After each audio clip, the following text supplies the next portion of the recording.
ভর সন্ধ্যায় হোটেল মালিককে শুট আউটের ঘটনায় আতঙ্ক ছড়ালো শহরে। শুক্রবার সন্ধ্যা নাগাদ হোটেলে ঢুকে হঠাৎই এলোপাতাড়ি গুলি চালাতে থাকে দুষ্কৃতীরা। এই ঘটনায় গুরুতরভাবে আহত হন অরবিন্দ ভগত নামে ওই হোটেল ব্যবসায়ী। তড়িঘড়ি তাকে শহরের একটি বেসরকারি হাসপাতালে নিয়ে যাওয়া হয়। পরে অবস্থার অবনতি হলে ওই ব্যবসায়ীকে দুর্গাপুরের একটি বেসরকারি হাসপাতালে স্থানান্তরিত করা হয়।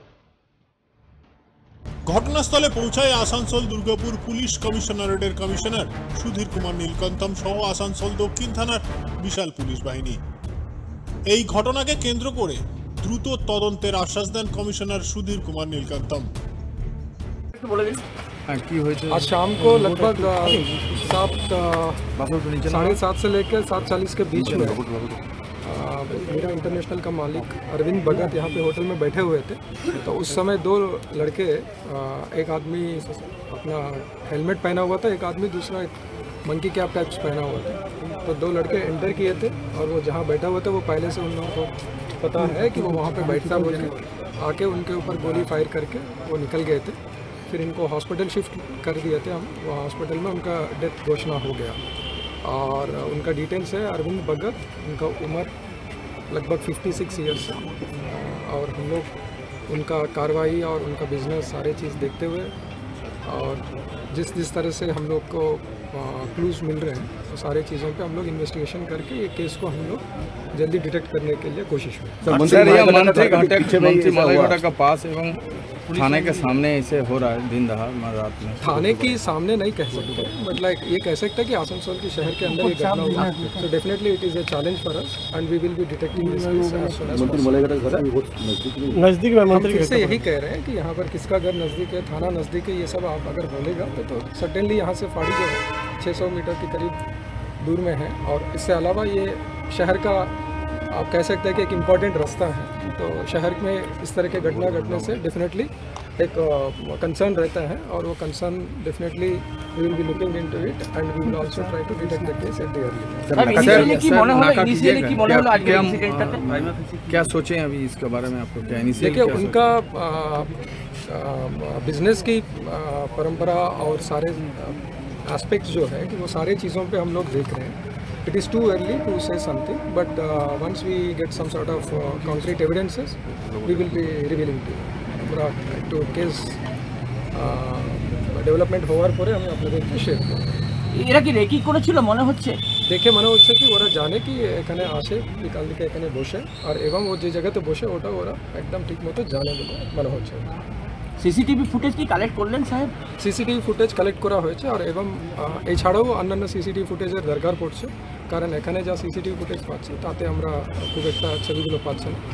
তো আমরা বাকি আমাদের টিমগুলো ফর্ম করা হয়েছে, তাতে বাকি এরিয়ার সিসিটিভি ফুটেজগুলো আমরা কালেক্ট করছি और एवं अदर एस्पेक्ट्स ऑल्सो हम लोग देखते हैं। It is too early to say something like আমরা কেস ইনভেস্টিগেশনে আছে, তো বিভিন্ন ধরনের অ্যাঙ্গেলস পাচ্ছি and we will be investigating all those aspects. গুলিবিদ্ধ ব্যবসায়ীকে দুর্গাপুরের গান্ধী মোড় সংলগ্ন একটি বেসরকারি হাসপাতালে নিয়ে আসা হলে চিকিৎসকরা তাকে মৃত বলে ঘোষণা করেন। এই ঘটনার জেরে আতঙ্ক ছড়িয়েছে গোটা শিল্পাঞ্চল জুড়ে। প্রশ্ন উঠছে, আসানসোল যেখানে জেলা সদর প্রভাবশালী নেতা মন্ত্রীদের বাস, তা দিনে দিনে অপরাধীদের অবাধ বিচরণস্থল হয়ে দাঁড়াচ্ছে। এমনই ঘটনার জেরে প্রশ্ন আরো জোরালো হচ্ছে খনি শিল্পাঞ্চলে। তবে আসানসোল আগামী দিনে কোথায় দাঁড়াবে?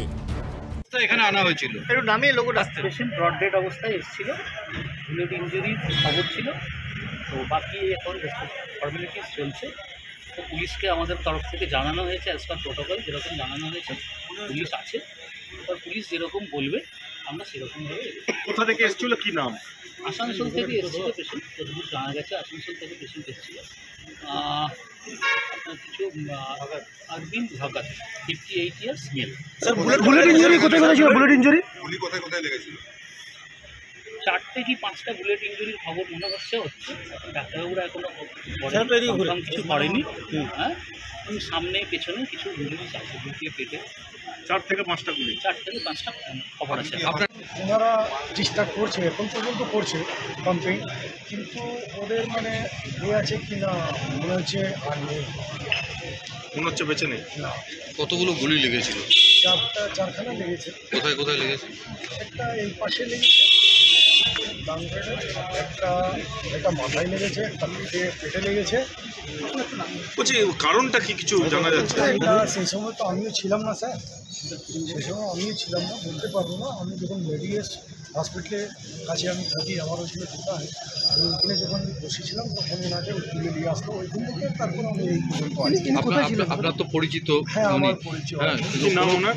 আরবিন ভাগাড়, মীরা ইন্টারন্যাশনাল মালিক আছে, মীরা ইন্টারন্যাশনাল হোটেল আছে না, ওর মালিক আছে। কোনো শত্রুতা বা কিছু? ওর আছে কোনো শত্রুতা কিছু এরকম কিছু? এটা আমি বলতে পারবো না, তো ওর ভিতরে কথা ওরা বলতে পারবে। ওরা আসলো, দুজন এসেছিল, ওর মুখ বলছিল, দুজন এসেছিল, ব্যাগ টেঙেছিল, মুখে মানে কাপড় নিয়েছিল, মারলো 4-5টা গুলি, তারপর ওইখান থেকে তো বলছে তোমরা পালিয়ে দাও না, আমি মেরে দেবো। তার থেকে আগে মানে দুজন, ওনার বউ বলছে দুজন আগে বসে কথা বলে। ঘটনা সম্পর্কে আসানসোল উত্তরের বিধায়িকা অগ্নিমিত্রা পাল জানান, আজকে পশ্চিমবঙ্গ কাদের হাতে গেছে সেটা বাংলার মানুষ দেখুক। বাংলার মানুষ বুঝতে পারছে যে আজকে আইন শৃঙ্খলার অবস্থা পশ্চিমবঙ্গে কি অবস্থায় মানুষ রয়েছে। যে একজন ব্যবসায়ী সে তার হোটেলের মধ্যে রয়েছে, তাকে ভেতরে ঢুকে তাকে মেরে দিয়ে চলে গেল। আমার প্রশ্ন হলো যে সাধারণ মানুষের সিকিউরিটিটা কোথায়? আজকে মুখ্যমন্ত্রী যেখানে যাচ্ছেন তার পিছনে হাজার হাজার পুলিশ, ভাইপো যেখানে যাচ্ছেন তার পিছনে হাজার হাজার পুলিশ, ছোট নেতা, বড় নেতা, মাঝারি নেতা, তাদের পিছনে হাজার হাজার পুলিশ। তাহলে আমাদের মতো সাধারণ মানুষরা কোথায় যাবে? যদি বাড়ি ঢুকে গুলি করে দিয়ে চলে যায় তাহলে আমাদের সিকিউরিটি কোথায়? দ্বিতীয়ত হচ্ছে যে এত গুলি এত বন্দুক আসছে কোথা থেকে? বকটুইতে গিয়ে তো মুখ্যমন্ত্রী সেদিনকে বলে এলেন যে সমস্ত বোমা, সমস্ত অস্ত্র, আগ্নেয়াস্ত্র সব করতে হবে, বাজেয়াপ্ত করতে হবে। তাহলে এত পশ্চিমবঙ্গের মধ্যে এই গুলি খালি হাতে তো নিশ্চয়ই ঢোকেনি লোকগুলো, নিশ্চয়ই তো বন্দুক নিয়ে ঢুকেছে, বন্দুক নিয়ে ঢুকেই মেরেছে। তাহলে এই বন্দুকগুলো আসছে কোথা থেকে? আসানসোলের পুলিশ কমিশনারেট কি করছে? তারা কি করছে? হাত গুটিয়ে বসে রয়েছে?